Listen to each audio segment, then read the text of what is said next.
মাননীয় স্পিকার, আপনাকে ধন্যবাদ। আমরা উত্তরাঞ্চলের যারা বাসিন্দারা আছি, আমরা নানা দিক দিয়ে ভোগান্তির মধ্যে আছি, বৈষম্যের শিকার হয়ে আছি।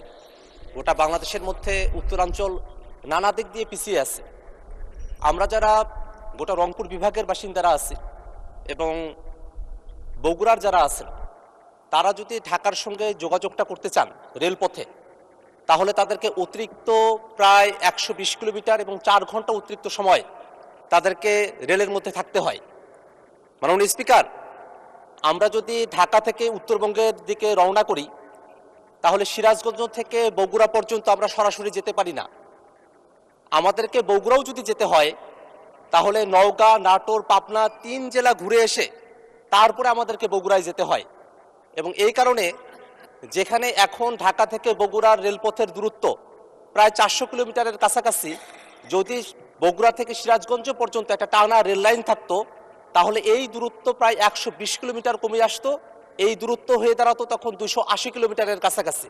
এটা আমরা যারা রংপুরের বাসিন্দা আছি তাদের জন্য একই রকমের সত্য। আমাদের ঢাকা থেকে রংপুরের এই রেলপথের দূরত্ব 550 কিলোমিটারের মতো।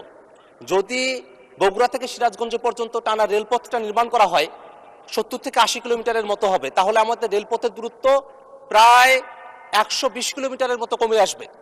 আমাদের মাননীয় প্রধানমন্ত্রী এখানে আছেন, তিনি বগুড়ার সন্তান। তিনি সেদিন বগুড়ায় গিয়ে বগুড়া থেকে সিরাজগঞ্জ পর্যন্ত এই টানা যে রেল লাইন আছে সেটা নির্মাণের কথা তিনি বলে এসেছেন। আমরা প্রায় 20 বছর যাবত উত্তরবঙ্গের যারা বাসিন্দারা আছি, এই রেলপথ নির্মাণের কথা আমরা শুনে আসছি, কিন্তু এখনো পর্যন্ত নানা বাস্তবতার কারণে সেটাকে এখনো পর্যন্ত আমরা আশার আলো আমরা এখনো পর্যন্ত দেখি নাই। আমরা শুনি যে জমি অধিগ্রহণ চলছে, কিন্তু এটা কখন কন্ট্রাক্টে যাবে, কখন বাস্তব হবে, সেটা এখনো পর্যন্ত আমাদের জানার বাহিরে।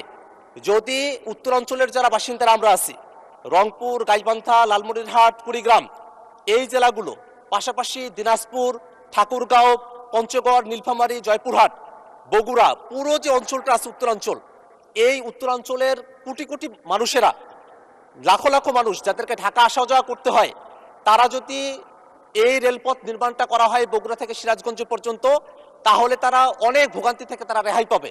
এবং আমাদের উত্তরাঞ্চলের যে কৃষি পণ্যগুলো আছে সেগুলো আমরা খুব সহজে ঢাকা পর্যন্ত আমরা আনা নেওয়া করতে পারবো। এবং এই যে অতিরিক্ত 120 কিলোমিটার চলতে হয়, তার কারণে কিন্তু অতিরিক্ত জ্বালানিও খরচ হয়, অতিরিক্ত ভাড়াও আমাদেরকে দিতে হয়। আমাদের ভাড়া কমে আসতো, দূরত্ব কমে আসতো, আমাদের সময় কমে আসতো। এই কারণে আমি মাননীয় মন্ত্রীর কাছে আহ্বান রাখবো, আমার যে উপজেলা দুইটি আছে, কাউনী এবং পীরগাছা, এখানে দুটি রেল স্টেশন রয়েছে, সেগুলোকে আধুনিকায়ন করে বগুড়া থেকে সিরাজগঞ্জ পর্যন্ত সরাসরি রেলপথ নির্মাণ করা হোক।